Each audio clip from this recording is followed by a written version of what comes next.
আসসালামু আলাইকুম। আশা করি আপনারা সবাই ভালো আছেন এবং আমি অনেক ভালো আছি। তো এই যে দুটো কবুতর দেখতে পাচ্ছেন, আর এটা হচ্ছে আমাদের কিউট একটা স্টিফানের বেবি, স্টিফান না সরি টুসুদের বেবি। তো বেবিটা বেশ অনেক কিউট এবং অনেক হেলদি এবং অনেক বড়। তো হচ্ছে একটা সমস্যা হয়ে গেছে, কেননা ওরা হচ্ছে তাদেরকে বা বাচ্চাটাকে ঠিকঠাক খাওয়াচ্ছে না। আমি জানি না কেন ঠিকঠাক খাওয়াচ্ছে না, কেননা ফেন্সি কবুতর এরকমই কিনা। আর যদি খাওয়ায় তো সেই পরিমাণে খাওয়াচ্ছে, মানে এমন খাওয়াচ্ছে বাচ্চাটা হাঁটতে পারে না, এরকম অবস্থা। তো এটা হচ্ছে আমার মানে আমার খামারে টুসু ইরাদের ফার্স্ট বেবি, ফার্স্ট মানে প্রথম এ হচ্ছে বেঁচে আছে, কারণ এর আগে যতবার ডিম দিয়েছে এতবার কোনো একটা বড় বেবিও হয়নি। আর মাশাআল্লাহ একে আমি যথেষ্ট যত্ন আরতি করছি যেন কোনো সমস্যা না হয়, তবু বাচ্চাটা একটা গলা দিয়ে ঘর ঘর করে আওয়াজ করছে। আর বাচ্চাটাকে হচ্ছে একটা জিনিস কি আমি অনেকবার লক্ষ্য করলাম, তো দেখছি বাচ্চাটাকে তার মা বাবা হচ্ছে খাওয়ায়নি একদিন। তো আমি তা ওই জন্য তাকে হচ্ছে আমি একটা দাদার কথা মতো অনুযায়ী হচ্ছে আমি তাকে ছোলা এবং হচ্ছে একটা ওষুধ ওই দুটো খাওয়াইছিলাম। তো বাচ্চাটা বেশ ভালোই আছে, কোনো সমস্যা নেই, সমস্যা একটু গলা দিয়ে ঘর ঘর করে আওয়াজ করছে। তো এখন আমি তাকে উপরে নিয়ে চলে এসে আমাদের উপরে যে ছোট ঘরটা আছে সেখানে আমি তাকে এনে রেখেছি। তো আমার কবুতরগুলো সব থেকে আনন্দের সঙ্গে খাচ্ছে হচ্ছে সরষা এবং গম। তো এর মধ্যে একটা কথা বলি যে হচ্ছে আমাদের টুসু বাবু কত কিউট, সেটা একটু পরে আপনারা দেখতে পাবেন। যদিও হচ্ছে ইরামতি তার তার বাচ্চাকে ততটা কেয়ার এবং যত্ন না করে না, হয়তো কবুতররা বেশিরভাগই এরকমই হয়, যখন বাচ্চা ফুটবে বাচ্চা ফোটার কিছুদিন অবধি মা তাকে খুব যত্ন করে, কিন্তু কিছুদিন পরে তার বেশি দিন তাকে আর খাওয়াবে না, কেননা বাবাই বেশি খাওয়ায়।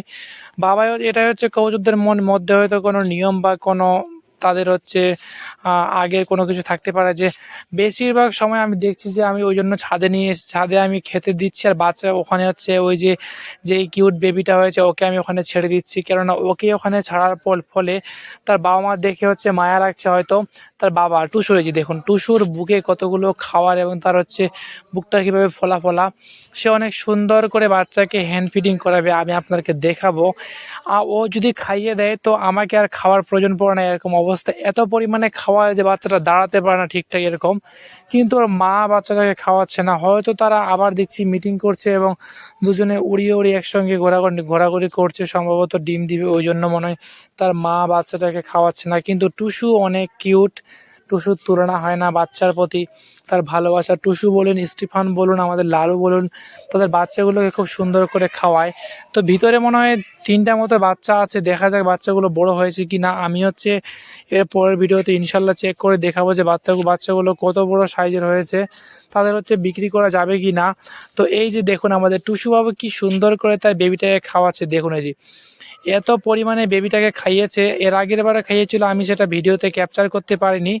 তো এমন সুন্দর করে খাইয়েছে যে বাচ্চাটা হাঁটতে পারছে না, কিন্তু কবুতরের নিয়ম, বাচ্চাই বলুন যে বলুন, বাচ্চাগুলোকে যত খাওয়াবেন মনে হচ্ছে ফেটে যাবে তার পেট, তবুও তারা খাওয়ার জন্য একদম চিল্লাফিল্লা করে।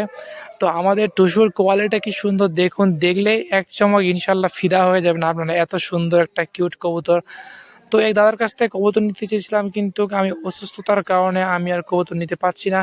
দাদাকে অনেকদিন আগে বলে রেখেছিলাম আমি কিছু বাজের কবুতর নিতে চাইছিলাম, আর সম্ভবত একটু অসুস্থর জন্য আমি তো নিতে পারছি না, দাদাকে বলতে হবে। তো ঠিক আছে, ভালো থাক।